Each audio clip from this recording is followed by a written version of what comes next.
Hello everyone, welcome to our YouTube channel Education Wire. Today we are going to talk about a poem named Go and Catch the Falling Star by John Donne.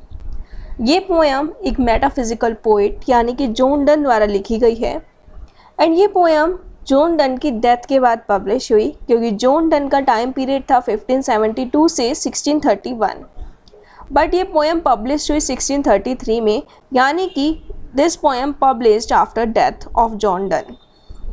अब John Donne अपने इस poem में readers से कहते हैं गो and catch the falling stars, और इसी को रीडर ने इस पोएम का नाम दे दिया क्योंकि इनकी डेथ के बाद पब्लिश हुई, और जो फर्स्ट लाइन है इसे ही टाइटल दे दिया गया एज अ पोएम नेम।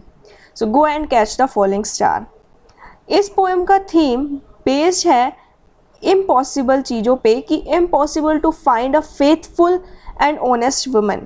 ऐसा जॉन डन कहते हैं कि ये बिल्कुल इम्पॉसिबल है कि एक ऐसी फेथफुल और ऑनेस्ट वुमन को पाना जो कि सुंदर भी है और जो फेथफुल भी है, अपने काम के लिए ऑनेस्ट भी है। तो ऐसा बहुत मुश्किल है, ऐसा जॉन डन का मानना है। तो जॉन डन अपने रीडर को 7 इम्पॉसिबल टास्क देते हैं और उन 7 इम्पॉसिबल टास्क को अपने इस थीम से कंपेयर करते हैं कि एक ब्यूटीफुल और फेथफुल वुमेन से मिलना बहुत ही मुश्किल है। तो वो 7 टास्क अपने ये फर्स्ट स्टैंजा में बोलते हैं अपने रीडर से। तो आइए स्टार्ट करते हैं पोएम को। Go and catch a falling star, get with child a mandrake root. सबसे पहले जो फर्स्ट टास्क ये अपने रीडर्स को देते हैं वो है गो and catch a falling star, कि टूटते हुए तारे को पकड़ कर दिखाओ। इसके बाद ये कहते हैं get with child a mandrake root, यानी कि एक मैंड्रेक रूट है, उससे बच्चे को जन्म देकर दिखाओ। How it is possible. आगे ये कहते हैं tell me where all past years go. कहाँ गया पास्ट। हर कोई कहता है कि पास्ट चला गया है, अब आगे फ्यूचर की तरफ ध्यान दो। तो कहाँ गए ये पास्ट ईयर्स।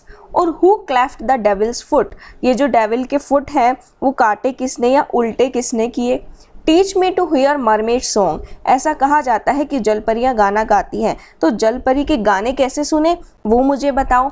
और to keep off envy stinging and find what wind serves to advance in honest mind. तो ये कहते हैं कि हर इंसान के मन में जेलसी है, तो उस जेलसी से, उस ईर्ष्या से कैसे बचा जाए, कैसे उससे छुटकारा पाया जाए, और क्या रीज़न है कि कुछ लोग इतने ऑनेस्ट होते हैं।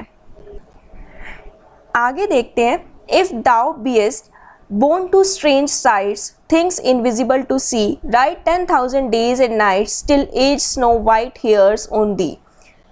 तो यहाँ जॉन डन कहते हैं तुम स्ट्रेंज देखने के लिए यहाँ पर हो, स्ट्रेंज चीज़ों को देखने के लिए यहाँ पर हो, ऐसी चीज़ों में तुम बिलीव करते हो जो कि इनविजिबल है। Right 10,000 days and nights till age snow white hairs on thee, thou when thou returns wilt tell me all strange wonders that befell thee, and swear nowhere lives a woman true and fair। तो John Donne कहते हैं कि तुम ऐसी invisible चीज़ों में believe करते हो। अब तुम 10,000 दिन या रातों की एक ऐसी जर्नी पर जाओ जब तक तुम्हारे बाल सफ़ेद ना हो जाएं तब तक, और जब भी तुम लौटोगे तब मुझे बताना कि तुमने स्ट्रेंज चीज़ों में क्या क्या देखा। वो आगे कहते हैं कि कहीं पर भी तुम्हें कोई ऐसी वुमेन नहीं मिलेगी जो सुंदर भी हो और ऑनेस्ट भी हो, ट्रू भी हो। दोनों क्वालिटीज़ एक वुमेन में नहीं मिलेगी, या तो वो सुंदर होगी और अनफेथफुल होगी, या फिर वो फेथफुल होगी और अगली होगी। सेम ऐसा ही एक पॉइंट चौसर ने भी डिस्कस किया है अपनी प्रोलॉग कैंटरबरी टेल्स में। सो जॉन डन भी इसी तरह से लिखते हैं कि कहीं भी तुम्हें एक ऐसी वुमेन देखने को नहीं मिलेगी जिसमें दोनों का कॉम्बिनेशन हो। If thou findest one, let me know, such a pilgrimage were sweet, yet do not I would not go, though at next door we might meet, though she were true when you met her।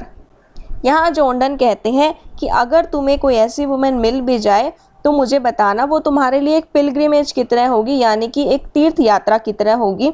जैसे तीर्थ यात्रा का result है कि एक बहुत अच्छा काम कर दिया, ऐसी होगी कि तुम्हें सभी पाप पुण्य का रिजल्ट यहीं मिल गया, वो तुम्हारे लिए ऐसी होगी।